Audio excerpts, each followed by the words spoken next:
Assalamualaikum, best friend Kabupaten Bandung. Selamat datang kembali di acara Bandung Entrepreneur Station Talk Show atau disingkat menjadi BEST. Makanya panggilannya best friend biar gampang. Dalam kesempatan kali ini saya berkunjung ke Kecamatan Cimaung, ke salah satu pengusaha muda yang bergerak di bidang kopi. Nama brandnya ada di atas, Puntang Coffee. Dalam kesempatan ini saya mengajak kepada teman-teman para pemuda di Kabupaten Bandung untuk bisa berkontribusi positif. Kita galakan untuk berwira swasta biar Kabupaten Bandung semakin maju. Langsung saja to the point, kita langsung ke narasumbernya. Kita korek-korek pengalaman dalam berwirausaha di bidang kopi. Oke, selamat sore Kang Irwan. Woi, selamat sore, gitu. Kang Dodi. Kumaha Bang? Alhamdulillah. Pandemi kumaha Kang pandemi? Pandemi, alhamdulillah masih bisa jalan, cepat, tumbuh. Jalan intinya malah ya. Iya, jalan. Tapi penurunan mah aja menurutnya. Penurunan ada. Tapi dinikmati aja lah prosesnya. Prosesnya teman. Nah, langsung Kang. Awal mula terjun ke dunia usaha kan rata-rata harus punya istilahnya ada background, misalkan kan kadang ada orang ada terjun ke dunia usaha teh aya nu kursus heula, aya nu sakola heula. Nah, Akang sendiri ya Kang Irwan, backgroundnya di mana tah? Misalkan dari segi pendidikan atau skill. Kalau saya sendiri sebetulnya background di dunia usaha sama sekali nggak ada ya. Cuman kayaknya saya punya sudah faktor genetiknya kuat.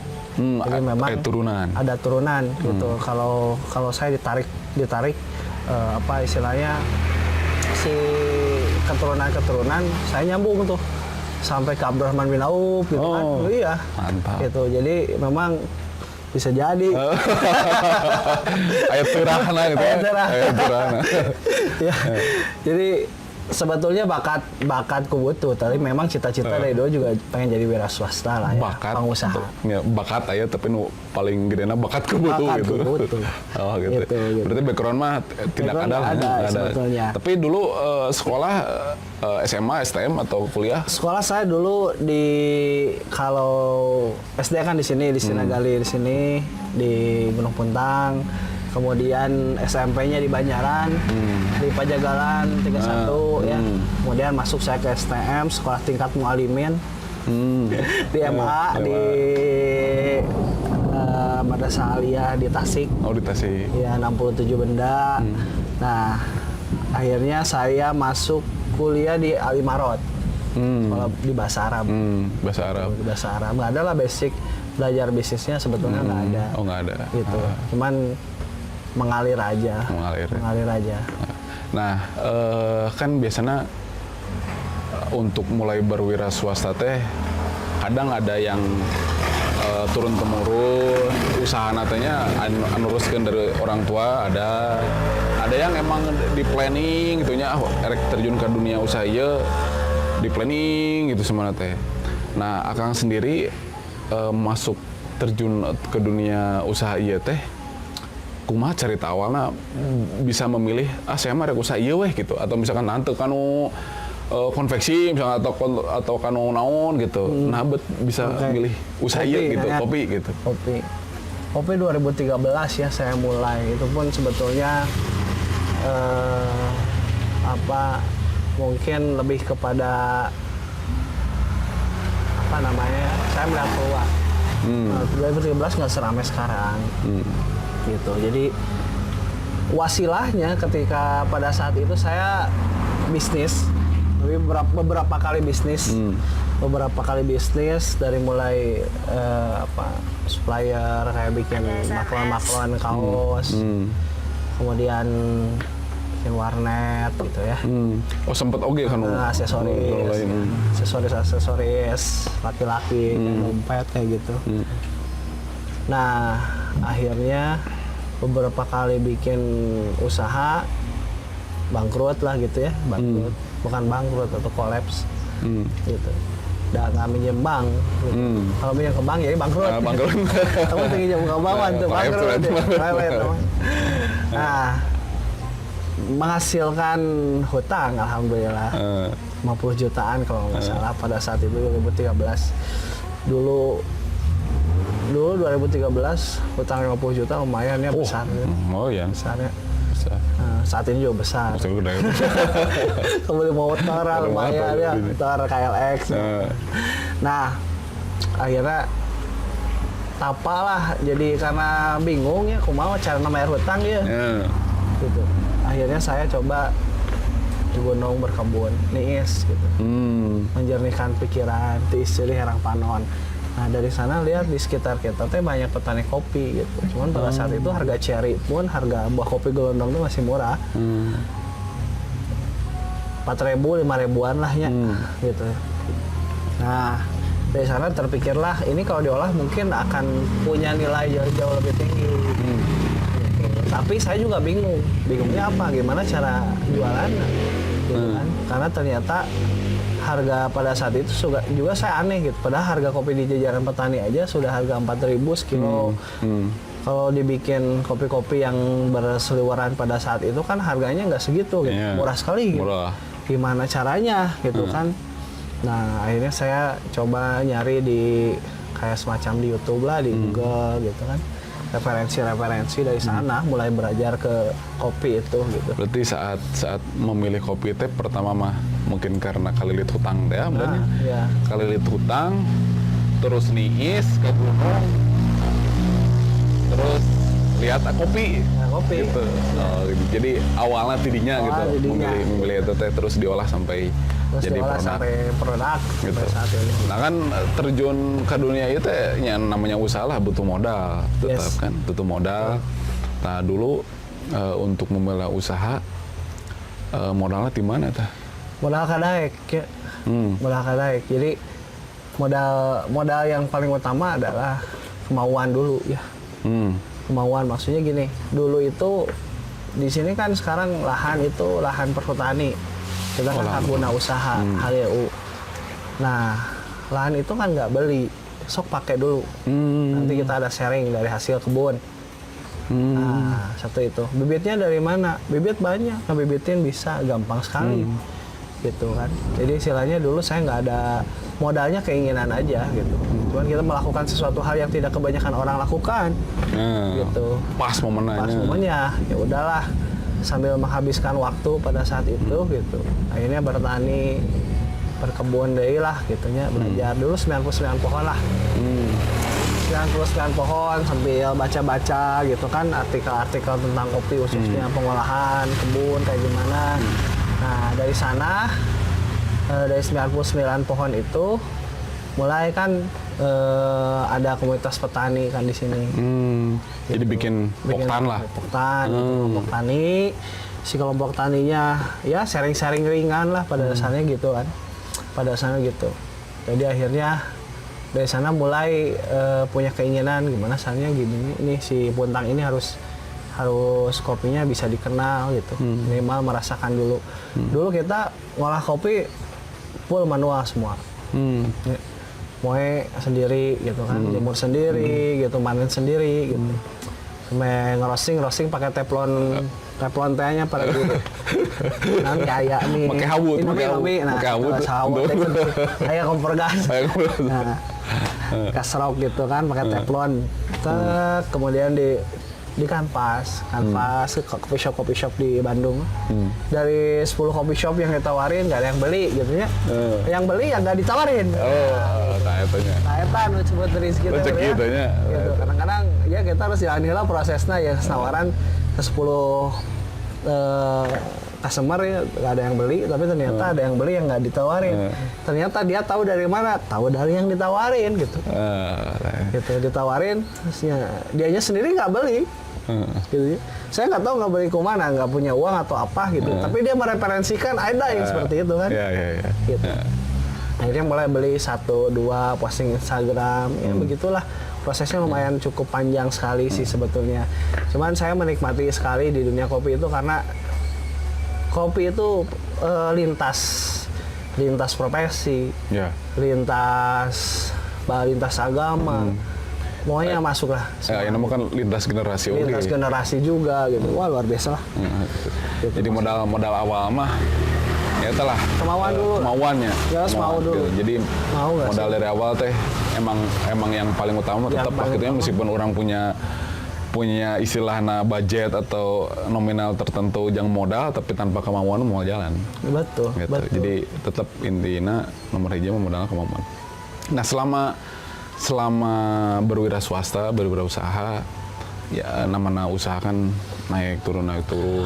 Oh, benar. Nah kan itu mah bagian dari lika-liku lah gitunya. Betul. Nah saat pertama usaha kan kita pakai tadi bilang tanahnya tuh HGU. Nah untuk dapatin tanah HGU itu kumaha? Jadi kan itu prosesnya gini Kang, di setiap kopi lah. yuk, soal Rada kopi kabeh seruput kita lah ya, kopi. seruput. Jadi di setiap desa yang langsung yaitu berbatasan dengan hutan, ada yang namanya desa pangkuan hutan ya. Desa pangkuan hutan ini juga ada yang namanya LMDH, Lembaga Masyarakat Desa Hutan. Si Lembaga Masyarakat Desa Hutan ini adalah lembaga yang dibuat oleh perhutani dengan desa gitu. Nah, bekerja samalah gitu. Bersama dalam artian si masyarakat boleh memanfaatkan si tanah hutan ini dengan catatan gitu. Hanya apa istilahnya mengelola atau berkebun tanaman-tanaman keras. Kopi, Ada aturannya jambu, gitu ya. ada aturannya gitu kan. Tapi ini sangat apa istilahnya sangat saling bermanfaat bagi keduanya. Satu, hutan terpelihara dengan baik gitu kan. Kedua, ada hasilnya gitu buat masyarakat. Jadi istilahnya masyarakat yang tadinya misalkan dulu banyak yang nebang kayu sembarangan, sekarang kan akhirnya si masyarakat itu sadar bahwa si kayu itu butuh buat penaung kopi. Masyarakat dapat dari hasil kopinya. Gitu, karena kopi sendiri kan tidak bagus kalau tanpa penaung. Gitu. Nah, inilah dibikin program ini dan setiap desa itu rata-rata punya gitu. Oh, berarti Kalau desa yang data awal mah ya data lahannya itu dari desa berarti. Data lahannya dari desa ada, dari perhutani ada. Pokoknya setiap desa pangkuan hutan atau desa yang berseberangan langsung dengan hutan itu ada. Gitu. Nah, ini peluang sebetulnya. Jadi ada tiga benefit langsung. Yang pertama, secara ekonomi kebantu. Gitu. Ada sarana yang bisa kita jadikan sumber penghasilan. Gitu, yaitu dari hasil kopinya sendiri. Gitu. Kemudian secara sosial terbantu, masyarakat mulai kembali lagi ke hutan gotong royong lagi gitu. Bertani, berkebun, profesi-profesi yang di apa istilahnya pandang sebelah mata. Gitu. Padahal sebetulnya profesi ini adalah profesi nenek moyang kita gitu. Iya. Gitu. Petani. Kalau kita lihat di televisi gitu kan ya.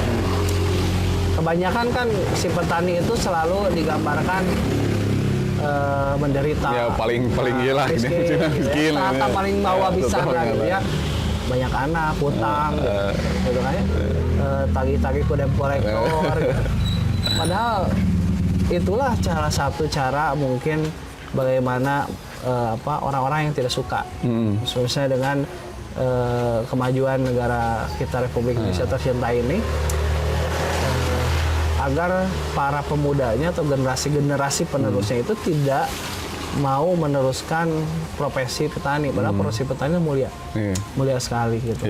Dan kata siapa petani itu istilahnya kehidupannya sengsara, banyak juga yang berhasil kan.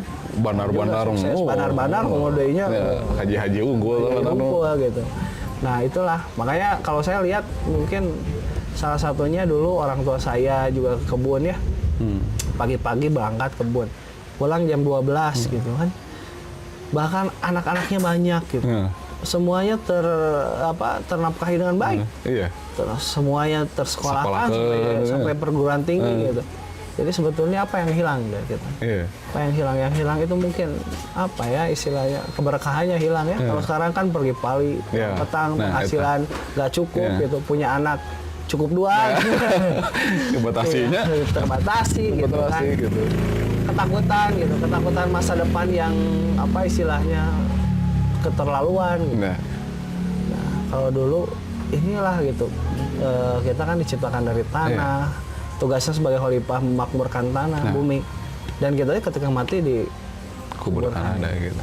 Eta inti nama non keberkahan eta nya. Nah, itu sebetulnya. Jadi kategori istilahnya profesi secara kasat mata mah kenapa sih petani kayak padahal di situ keberkahan itu luar biasa. Luar biasa. Gitu. Ya buktina nenek moyang orang kan Jalan. luar biasa. Nah, dulu mah anak teh 5 teh sedikit. Sedikit. Belum mah 9, 10, 11. Betul. Ayeuna mah geus moal aya generasi ayeuna. SD na. SD. Jadi tadi kan ekonomi terbangun, sosial juga terbangun. Sekarang ekologi. Nah ekologinya kita menjaga hutan. Ya. Jadi sebetulnya kalau saya lihat saya pernah lihat salah satu berita di Jepang itu ya, negara Jepang di mana itu? Nama di berita lah konstitusinya. Nah, salam. Kang, dabang Kang. Nah, si negara Jepang ini teh si orang-orang kotanya itu setiap minggu mereka selalu naik ke atas ke desa. Jadi mereka membeli hasil tani orang-orang desa. Ya. Itu apa sebagai tanda terima kasih karena mereka telah menjaga hutan. Telah menjaga hulu mata air. Telah menjaga hutan sehingga mereka masih tersuplai oksigen dengan ternyata mereka si orang-orang desanya ini ya, orang-orang desanya pun dibantunya dengan hasil taninya dibeli sama masyarakat kota. Jadi saya melihat, wah ini keren sekali konsepnya jadi gitu. Kalau misalkan hasil-hasil taninya dibeli, otomatis mereka akan menjaga hulunya kan. Airnya bersih sampai ke bawah, gitu kan. Hutan dijaga. Orang di desa penghasil karbon semua. Oksigennya disuplainya dari mana? Iya, hutan desa. Dari desa, dari hutan gitu. Jadi sebetulnya masyarakat kota itu punya hutang besar. Bayangkan zaman corona kosio oksigen sabalar hargana setabung kan? Tabung. Hampir. Iya. Juta. Betul. Oke, oksigen ini yang menciptakan awal, tapi kan kita wasilahnya gitu kan. Anu nanam pohon kan? Nanam pohon. Tetap penghasil oksigen nama gitu ya. Berarti sebetulnya masyarakat kota itu berhutang besar. Gitu. Beda yang di urang ya? Beda sama di kita. Kumaha di urang? Ya bukan mencintai produk-produk lokal malah. Ya cintanya produk-produk ya negara tetangga gitu. Balanya teh menurut mah kalebur gitunya. Nah itulah justru itu yang kita harapkan gitu kan. Wah terima kasih nih di Puntang atau Hulu Sungai Citarum. Bayangkan kalau petani-petani di Hulu Sungai Citarum ya hasil tani nanti dibeli masyarakat kota teh setiap minggu naik gitu weekend sepeda. Siap Kang, mangga. Pada Isya makaun. Mangga siap sob. Setengah 8 lah. Mohon. Oke siap. Mohon.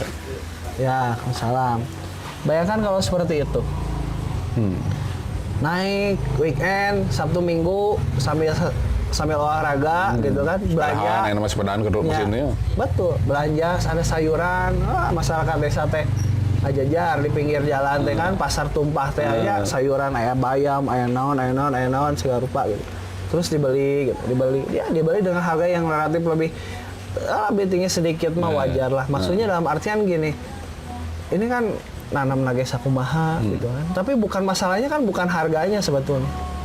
Nilai dari sebuah apa istilahnya sebuah loyalitas petani gitu mau menggarap tanah mau menanam pohon gitu yang pohonnya itu sendiri sebetulnya manfaatnya buat kita semua semua gitu. Pada saat anggaplah kita beli oksigen lah gitu ke petani iya oksigen setabung sabaraha ya beli bayam lah gitu. Sejutaan gitu ya borong gitu. pada oksigen sejutaan segitu bayam sejutaan gitu.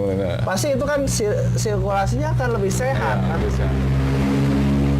Nah dari sana saya terinspirasi itu wah di sini luar biasa ternyata masyarakat misalkan di Soreang, Banjaran, Sabtu Minggu naik ke Puntang, ke Pangalengan, ke Ciwidey, berjajar, jadinya tukang sayur, belilah maksudnya gitu. Jadi mereka juga, wah ada yang beli nih, ada pasarnya gitu. Dan mereka mah jangan, begini petani mah tuh jangan kan mikirin pasar Kang, mikiran pepanenan wae gambling, kebayang, gambling bisa. Pola bertaninya gambling ya, artinya kalau orang-orang tua dulu kan bilangnya melak meureun panen sugan gitu. Melak sugan panen meureun nah dibalik lah pokoknya mah asa si lamun melak meureun we ke panen gitu. Sigahna bakal panen. Gitu. Jadi polanya masih seperti itu. Tapi kalau sudah si marketnya datang dibeli gitu. Itu akan lebih baik gitu. Jauh lebih baik lagi. Leres. Nah kembali lagi ke usaha Kang. Nah saat usaha kan biasalah naik turunnya. Nah aya teu momen-momen anu wah Kang terasa gitu saat berwira swasta anu posisinya keur down pisan bisa dibilang istilahnya keur nyuksuk lah gitunya.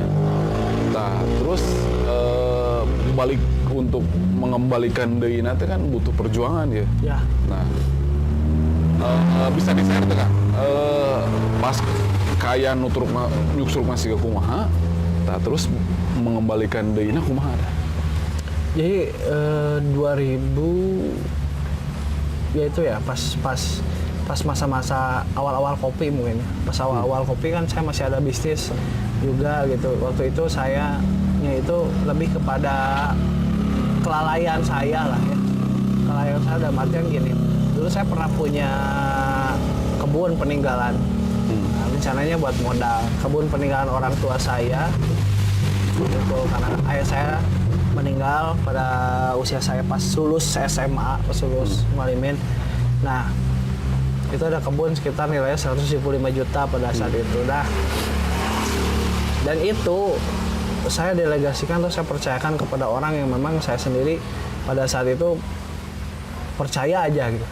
Ternyata dia bawa kabur duitnya, stres, gitunya stres. Jadi si uang hasil tanaman dibawa kabur gitu. Kabur gitu, stres gitu. Tadinya buat modal, akhirnya seperti itu gitu. Udah mah katipu gitu, coba hutang gede. Gitu. Wah, gua nama mantap ya lah buat mantap lah. Gitu. Tapi pada saat itu mungkin 2 minggu lah saya seperti orang gila yang kondisinya teh ya, sholat gitu, sholat cerik gitu selama 2 minggu deh. Tetap seorang laki-laki lah, mau laki-laki mau perempuan. Kalau laki-laki mah jelas ketika sudah berumah tangga tetap baliknya ke ibu. Saya back to mother lah tetapnya. Datang ke ibu, yang bisa menguatkan saya pada saat itu ya ibu saya. Itu ibu saya, dan saya sangat yakin, maksudnya gini, kadang-kadang kita itu mencari pil-pil ajaib atau ilmu-ilmu keren ya. Ilmu keren dalam artian gini, gimana saya pengen membangun bisnis, lancar penjualan gitu. Oh, lancar produksi, tim oke, solid gitu kan.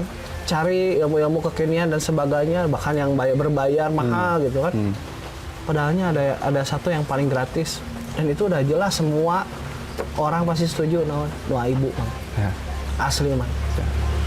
Kadang-kadang kita mikir mungkin oke, ikhtiar mencari ilmu jelas gitu. Tapi feel ajaib itu doa ibu kalau buat saya. Pada saat itu ya saya datang ke ibu saya, kumaha ieu, saya tidak pernah meminta uang, saya minta doa, gitu. Selesai gitu. Selesai. Dan ini kan kalau kita seorang muslim sudah jelas gitu. Yang memberikan janjinya pun Tuhan kita, Allah gitu. Dan yang menjamin Rasulnya. Masih ragu gitu. Jadi misalkan penjualan pengen naik, oke, kita punya trik, jago FBA, jago apa, internet marketer gitu. Tapi anggar we terido mah. Naik turun gitu. Datang ke sana, udah gitu ya refresh lah. Refresh, minta doanya, gas. Refresh, minta doanya, gas. Muncul munduran dampak psikologisnya kuat. Jangan muncul psikologis dulu. semangat. Iya. Terus ada keajaiban biasanya. Ada hal-hal yang di luar nalar gitu, yang terkadang kita itu tidak bisa dihitung secara kalkulator lah, Kang. Gitu, misalkan ketika pada saat itu saya butuh modal. Saya muterin modal orang Sunda mah goreng daging ku gajihna. Nah, kurang kan ya oke eta gitu. Yang mau ngemodalin teh sekarang mah dibalik gitu. Banyak. Dan orang yang mau ngemodalin itu juga mereka juga kan memang bisnis pure gitu, pengen invest gitu. Selama kita menjaga kepercayaan, banyak orang yang punya uang mah. Orang duit-duit di bangke punya nasabah gitu. Itu kumaha carana nasabah mindahkeun duitna ti rekening ti bank gitu ka rekening urang gitu. Gitu. Jadi kurang digolangkeun itu fungsi nama eta sih. Cuman tadi ketika kita dalam kondisi stuck, pada dasarnya sedikit lagi kita bakalan dapat apa yang kita mau. Kalau ditinggalkan gitu. Ketika stuck teh, wah. Saya sekarang justru lebih tertarik dengan akhir dari cerita ketika saya stuck seperti apa gitu kan. Saya penasaran gitu. Wah, orang stuck ya. Wah, saya stuck. Titik-titik paling rendah lah sih kumaha gitu nya. Stuck gitu. Saya tuh ngebayangin cerita hidup saya akhirnya happy ending atau mah gitu ya. Lebih penasaran kadinya daripada mikirin stuck nah. Ketika stuck ya udah refresh lah. Gitu. Refresh kumaha ya. Kamu punya hobi, main hobi sukanya. Gitu. Kamu suka jalan-jalan gitu. 4 lah kalau bahasa saya prioritas. Allah dan Rasulnya, keluarga, bisnis, komunitas gitu. Ini 4 ini. Kalau misalkan ini prioritasnya gitu. Prioritas ini. Ketika misalkan komunitas mengganggu bisnis Anda ya lu refresh dulu, mundur dulu gitu. Benerin dulu bisnisnya. Ketika si bisnis ini ternyata mengganggu keluarga, yang tadinya niat bisnis ke keluarga, akhirnya malah mengganggu keluarga, refresh lagi gitu, ingatkan lagi. Atau yang bisnis ketika si keluarga ini misalkan mengganggu keluarga atau Allah dan Rasulnya, ya tinggalin gitu. Patokannya ini gitu. Tapi ketika ini benar, jalan semuanya insya Allah gitu kan. Tapi bukan berarti ini tinggalin, enggak. Lu rehat dulu lah. Gitu. Refresh, oke, lu berbenah lagi, balik lagi gitu. Gitu. Jadi ini saling terkaitan, paralel. Gitu. Nah, pencapaian terbesar dalam berwirausaha kan macam-macamnya. Terus definisi sukses oge tiap pengusaha beda-beda. Nah, saya juga pernah dengar ya, Puntang Kopi pernah mengikuti kejuaraan kopi di Amerika gitu. Betul. Misalnya, nah itu bisa sampai ke Amerika gitu kumaha eta? Itu menarik sebetulnya itu ya. Itu menjadi salah satu isu yang menarik di Puntang Kopi ini. Jadi setiap tahun sebetulnya ada kan, gitu.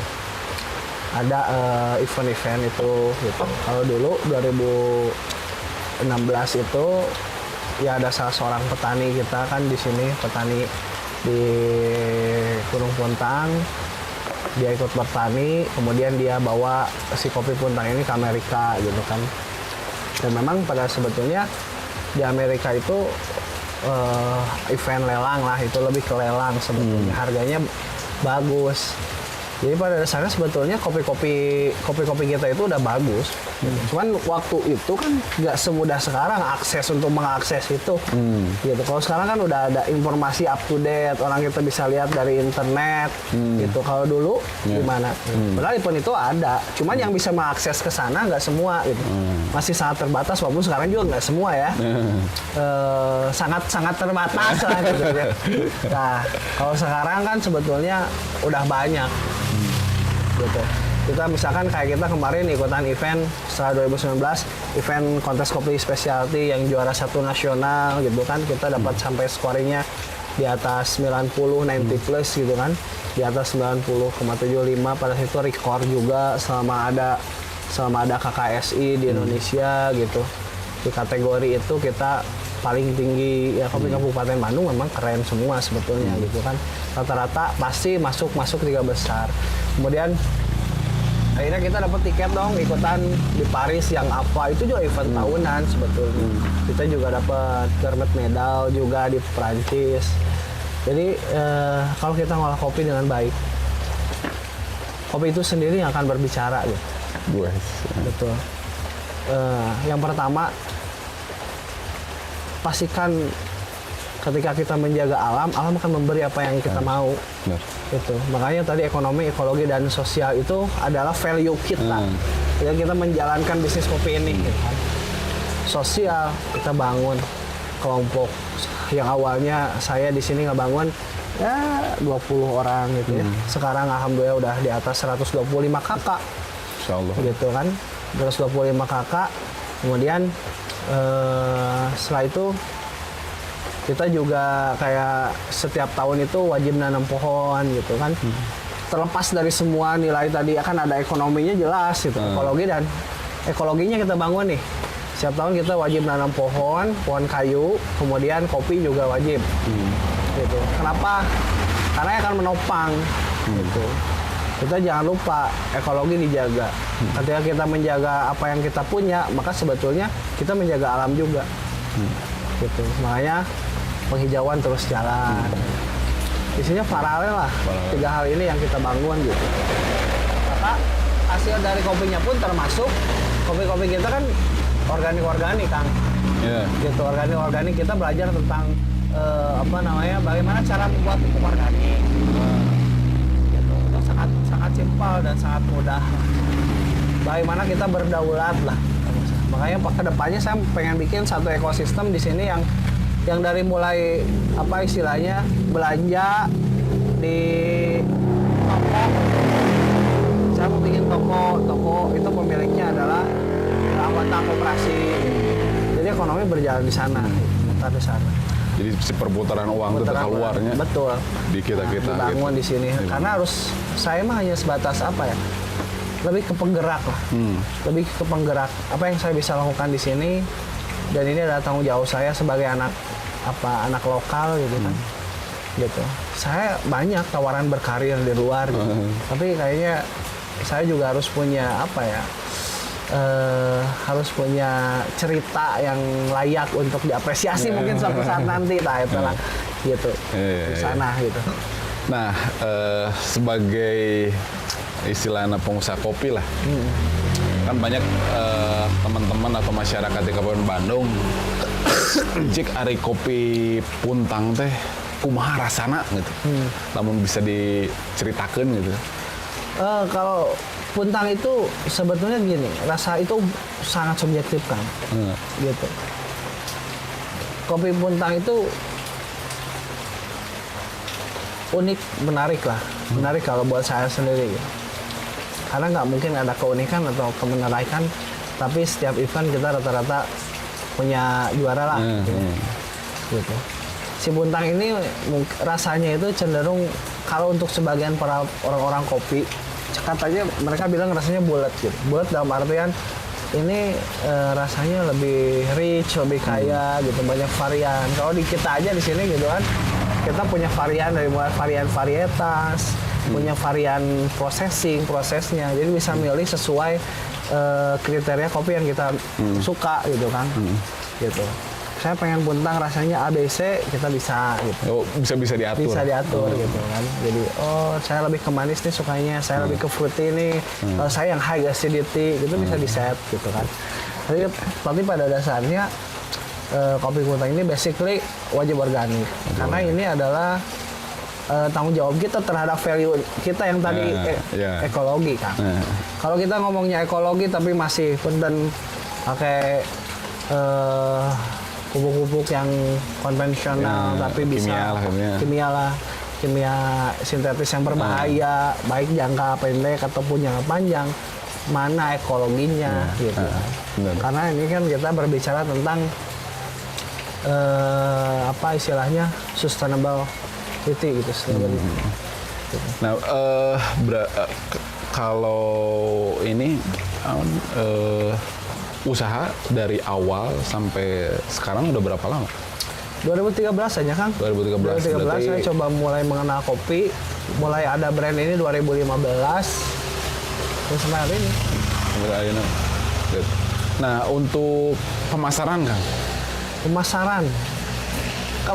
Kalau dulu ya kan passing kan. kan passing. Kan passing. Kalau sekarang lebih cenderung online lah, lebih kenceng lah ya. Kalau pengusaha itu kan nggak ada matinya. Selalu ada jalan lah. Selalu ada jalan asal kita mau mikir, kemauan berpikir dan kemampuan bergerak kan. Iya. Kalau setiap orang kalau berikan otak yang sama gitu, modal yang sama, dia mau nggak mikir. Saya mau mikir, mampu nggak bergerak gitu. Mampu bergerak itu ada yang orang diberi kemampuan bergeraknya bisa jalan gitu. Ada yang pakai sepeda, ada yang misalkan punya sarana motor, naik angkot, pokoknya bergerak gitu. Gitu. Ketika kita bergerak, maka semua itu akan merangsang semua hal atau semua apa istilahnya, semua makhluk yang ada di sekeliling kita kayak bergerak gitu. Reaksinya cicing, Menarik gitunya. Menarik gitu, menarik. Aura positif, Aura keluarnya positif. gitu. Lain aura kasih. Kenapa oh iya nggak mikir. Nah gitu, jadi istilahnya kemauan berpikir, kemampuan bergerak. Nah, gitu. Yang meningkatkan pemasaran. Meningkatkan Gitu. pemasaran. Sekarang mah banyak lah. Kalau kopi itu kan industri yang sangat besar dengan kategori bisnis yang banyak sekali. Mau main di kebun saja bisa jalan, nggak punya kebun main di pengolahan, kita beli dari petani bisa jalan gitu. Jadi supplier green bean atau misalkan kita mau jadi roastery jualan retail, itu beli green bean dari supplier, di roasting sama kita, di supplier ke coffee shop jalan juga. Atau kita mau ngemaklon, wah banyak sekali perentetan sama diversifikasi kopinya. Mau cari positioningnya di mana? Hulu kelirnya panjang. Nah, ya. panjang. Bisa celahnya banyak. Celahnya dengan banyak. Dan kopi itu minuman yang tidak ada matinya. Yeah. Ya. Jadi bukan hotness lah, bukan minuman musiman. Yeah. Gitu. Jadi istilahnya orang minum kopi udah dari zaman dulu. Gitu.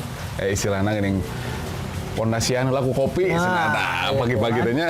Tuh, kopi dulu banyak pisan lah. Gitu. Jadi istilahnya kopi ini tidak akan langsung mati kayak kemarin ya corona. Jebret corona, walaupun sebetulnya coffee shop pada tutup gitu ya. Tapi kan apakah menjadikan orang berhenti ngopi? Ya. Enggak kan? Enggak. Jalan terus. Pasti mereka ngopi entah di rumah kah, entah di kantor kah, beli online kah, gitu kan. Cuman yang berubah itu adalah behavior customer-nya aja. Tadinya ngopi di kedai, ya ngopi di rumah. Ya kita sebagai pengusaha yang ngikutin lah. Ikut marketnya. Ikut market. Ya udah kita jualan online gitu. Gitu. Jadi pada saat itu pas lagi corona pun kita mainnya gitu. Oke, supplier coffee shop pasti nurun drastis. Kita kencengin ya di satu sisi ini. Gitu. Variabel kan ada beberapa variabel income yang kita dapat. Di variabel satu mungkin kita turun, variabel yang ini kita ngebus gitu. Jadi istilahnya ritmenya aja dimainin lah. Gitu. Ritmenya aja dimainin. Mengolah data market lah yang Betul. namanya. Yang penting mah nggak boncos gitu, happy aja lah. Gitu. Sehat gitu kan. Eta nu utama mah. Eta nu Paling mahal mah sehat. Betul. Terakhir Kang, nah bisa jadi inspirasi buat teman-teman yang mau memulai usaha, tips atau nasihat atau apapun itu tentang kumaha sih memulai usaha sampai bisa jalan stabil sampai sekarang. Yang pertama kita harus punya kemauan dulu lah. Mau yang keras coba weh yang paling dekat gitu. Low hanging fruit, jadi raih yang paling dekat. Gitu. Ketika kita kalau misalkan hanya jauh-jauh tapi wah sigana. Yang paling dekat dulu hari ini apa yang kita bisa kerjakan, lakukan dulu itu gitu. Karena setiap industri atau setiap kategori produk juga bisa besar pada sana. Gitu. Kebayang jualan daun singkong. Gitu. Jualan daun singkong, teman saya kan jualan daun singkong 2 truk, 3 truk sehari gitu. Kemana suppliernya? Ternyata suppliernya adalah rumah makan Padang se Indonesia gitu. Padahal daun singkong. Daun singkong ya. Gitu. Dari hal yang Betul. sepele sebenarnya. Ya, yang sepele. Jadi istilahnya kita itu udah tahu bakal besar, tapi pada saat ini kita nggak tahu caranya. Gitu. Tapi kita harus yakin dulu, yakin. Lakukan yang paling bisa hari ini kita lakukan. Kemudian yakin nih. Dari sana baru mulai kebuka. Nggak ada pengusaha yang memulai bisnisnya langsung serba perfect, nggak ada. Semua memulai bisnis serba kurang relasi, kurang modal, kurang ilmu, kan, kurang pengetahuan. Semua serba pulang sambil berjalan mulai ditambah gitu. Lakukan aja dulu. Sip. Nah, seperti itu teman-teman, tipsnya pertama itu kemampuan, kedua yakin, nanti juga pasti kebuka lah jalan-jalan akannya. Nah, buat teman-teman yang pengen nyobain kopi Puntang, nanti saya tulis di deskripsi, atau mau mencoba untuk berjualan bisa nanti kontaknya saya link ditulis di deskripsi. Untuk session bincang sore kali ini dicukupkan sekian. Terima kasih atas tontonannya. Jangan lupa bila konten ini bermanfaat, di like, di share, di komen. Semoga bisa menjadi inspirasi untuk teman-teman semua. Assalamualaikum warahmatullahi wabarakatuh. Assalamualaikum warahmatullahi wabarakatuh. Sip lah, kopi lah.